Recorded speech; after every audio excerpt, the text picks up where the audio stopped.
কামরুল ইসলাম সাহেবের তো মানে একটু ভাব এবং যে আসলে উনার কিছুই হবে না, প্রতিদিনই একটা একটা কথা ভাব দেখাতে চান।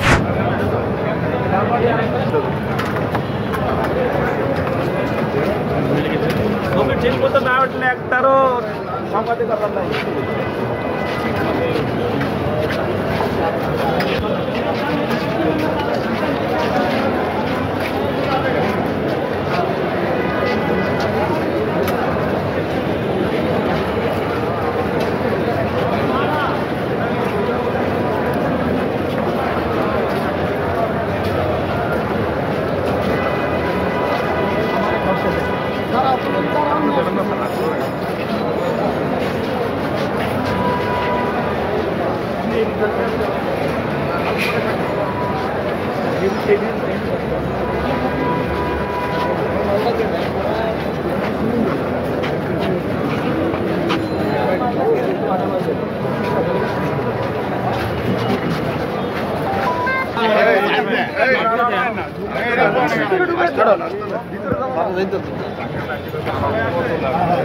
Double million offer Walton fridge কিনে পেতে পারেন 20 লক্ষ টাকা, রয়েছে কোটি কোটি টাকার নিশ্চিত উপহার। আজকে ফ্যাসিস্ট হাসিনার অন্যতম সহযোগী সাবেক অবৈধ মন্ত্রী জুনায়েদ আহমেদ পলক, তাকে আজকে একটি শাহবাগ থানার একটি হত্যা মামলায় বিজ্ঞ আদালতে উপস্থাপন করে তদন্ত কর্মকর্তা 7 দিনের রিমান্ড প্রার্থনা করেন।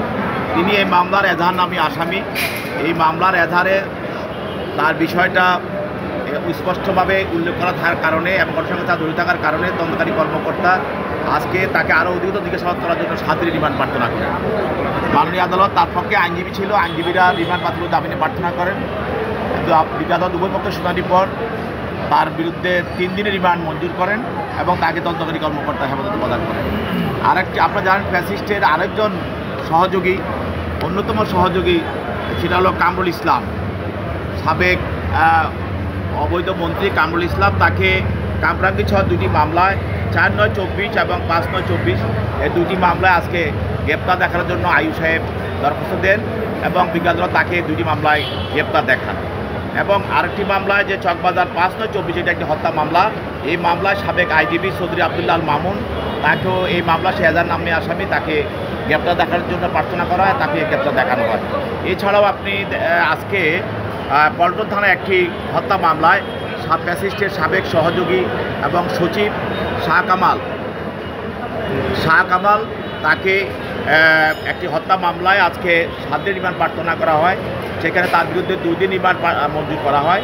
এছাড়াও মতিঝিল থানা 5/8/24 একটি হত্যা মামলা, এই মামলায় সাবেক সুরাচারের সাবেক দোসর ফ্যাসিস্ট হাসিনার অন্যতম সহযোগী রাশেদ খান মেনন, তাকে এই মামলায় গ্রেপ্তার দেখার জন্য প্রার্থনা করা হয় এবং তাকে এই মামলায় গ্রেপ্তার দেখানো হয়। পল্টন থানা আরেকটি মামলায় সাবেক আওয়ামী লীগের নেতা ইঞ্জিনিয়ার মাসুদা এবং গাজীপুরের সাবেক ভারপ্রাপ্ত মেয়র আসাদুজ্জামান কিরণ, তাকে 2টি মামলায় গ্রেপ্তার দেখানোর জন্য প্রার্থনা করা হয় এবং তাদেরকে 2টি মামলায় আদালত গ্রেপ্তার দেখে তাদেরকে সিডব্লিউএমএ জেল হাজতে করেন।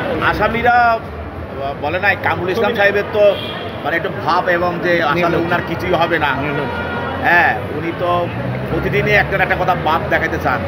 তো উনি বলছেন যে কথা বলার লাভ নাই, তা আমি বলছি 19 বছর বলছেন, আর বলা দরকার নাই, 17 বছর তো অনেক বলছেন, এখন একটু চুপ থাকেন, এখন অন্যদেরকে বলতে দেন।